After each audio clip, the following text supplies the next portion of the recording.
You know Amazon is messing up when even Forbes have to admit the truth. Hello, this is Mara Jade, and I'm back with another video, and as you can probably tell by my voice, I'm still feeling under the weather, so this video will be on the shorter side, but I wanted to give my thoughts on this article because, like I said, even they had to start admitting the truth, and that is, we're 4 episodes in. 4! Halfway through the season, and Rings of Power has yet to sway audiences. That is fucking sad. That is just horribly sad, given the fact that Tolkien fandom is pretty much the biggest intellectual property out there. One of the biggest fandoms out there, and you have yet to sway audiences halfway through your first season. But at any rate, let's just dive right into this article and I'll give my 2 cents on the travesty that is Rings of Power. So here we are. Amazon has a long road ahead planned for Rings of Power because I refuse to associate anything with Lord of the Rings in that title, and to say it has a long road ahead is the masterpiece of understatement if I ever heard one. It's a billion-dollar series, billion-dollar bomb most likely at this point, with plans to allegedly run as long as 5 years. But even though the show has set records for Amazon original viewership, it almost had to. Okay, that was global audience numbers. They keep glossing over that fact. When Amazon subscribers dwarf those of HBO Max's, and HBO Max's House of the Dragon still beats out Rings of Power, something's going wrong. And Amazon has yet to release the numbers post the first 2 episodes, post the premiere. I want to see those numbers. That tells me the longevity of the series. And when you have Forbes saying this is yet to sway audiences, most likely they're going to keep those numbers under wraps for a long fucking time.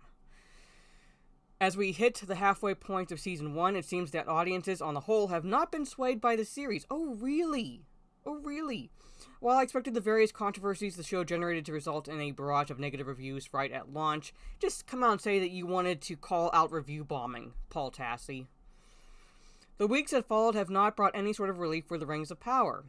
By all available metrics, there is no place where fans have rallied to give the show consistently high marks, with scores not having improved noticeably the more episodes that have rolled out, which you will sometimes see after some initial period of bombing skepticism.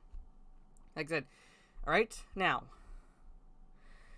is there review bombing? Yes. I'm not going to sit here and deny that review bombing exists. However, these people only want to focus on the negative review bombing that happens because they're shilling for a certain intellectual property or whatever. They never want to admit that there's review bombing on the other end of the spectrum, where the stands are coming in droves to give them 10 out of 10s pretty much, even though they haven't watched an episode or anything like that. They just want to boost the scores just because, pretty much. They never want to admit to that. They always want to focus on the negative. But even then, when you focus even on the negative, these scores right fucking here. Now granted, you have to take them also with a huge grain of salt, pretty much, but at the same time, when you have audience scores of 39% for Rotten Tomatoes, only up 3% since the launch? Really? Only up 3% since the launch? Hasn't even broken the halfway mark? Metacritic, average 2.4 out of 10 for audiences? And owned by Amazon, IMDb, can't even break into the average 7 out of 10, pretty much. Google audiences, 3.2 out of 5. That's a little over 60%. And then Amazon reviews, initially turned off. Again, a little over 60%, 3.3 out of 5. Really? Even the fucking sites that Amazon owns, they can't garner any more positive scores than that. Everyone does not like me comparing Rings of Power to HBO's also high-budget fantasy series House of the Dragon, but needless to say, despite enduring similar initial race and gender-based casting controversies, its audience scores are much higher.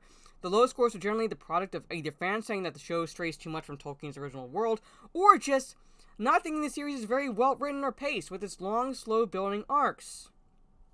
So even Forbes has to admit, yeah, we can't exactly lean on the review bombing angle for that long, because we have to admit that there are people who just think the series just fucking sucks. Pretty much.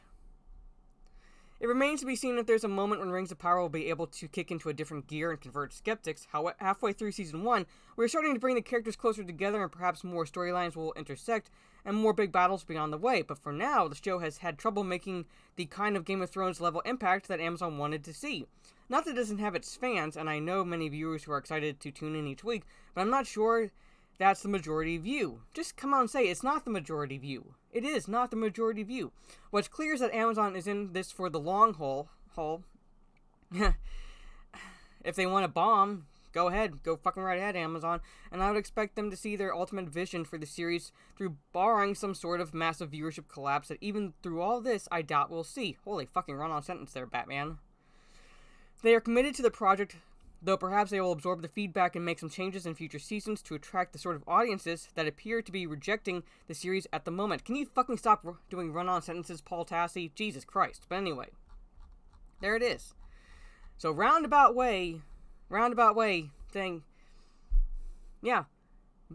You either have the audiences, such as myself, who are criticizing it primarily, but not solely, but primarily based on the fact it strays too far away from Tolkien's works, even though, like I and others have reported, they have no rights to the actual works they would be adapting for the Second Age, and others, you can't even sway the normie audiences, because even the other half is saying, this show just fucking sucks. And then you have an article 2 days prior, also on Forbes, says this: The Rings of Power has inexplicably terrible writing. While the writing was on the wall, proverbially, for months before the premiere of Rings of Power, so there's no inexplicability to it, pretty much. None whatsoever. Those of us who were covering everything leading up to the premiere of Rings of Power were calling this shit out. And you have another one, Eric Kane, on Forbes, that admits maybe the problem is the main lead in Galadriel. Alright, and he's going into how to tell a good story. Maybe Galadriel shouldn't have been the central hero. When he's going into that, the lead protagonist, the one that people were supposed to be rooting for, one of the beloved characters from Tolkien's canon, embodied in the Lord of the Rings movies and to an extent in the Hobbit trilogy, by Cate Blanchett. When even you screw that fucking up, it's just insane. But anyway, what are your thoughts down in the comments below? Are you surprised by this? Are you not surprised by this? Again, are you watching the series? Are you not watching the series?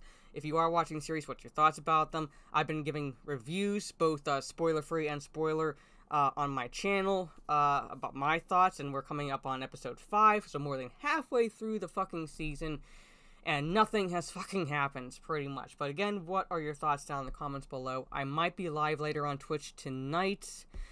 It'll be a short stream because, like I said, I'm still feeling under the weather, but I do want to play a bit of the open beta, which I wanted to do for the past couple of days before getting sick, of Modern Warfare 2 to check that out, at least on the PlayStation angle, and I'll most likely play it again when it comes out, the open beta, I should say, for PC. I'll check that out as well.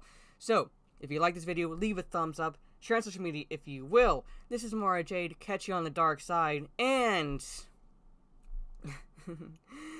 even Forbes can't chill this shit any longer.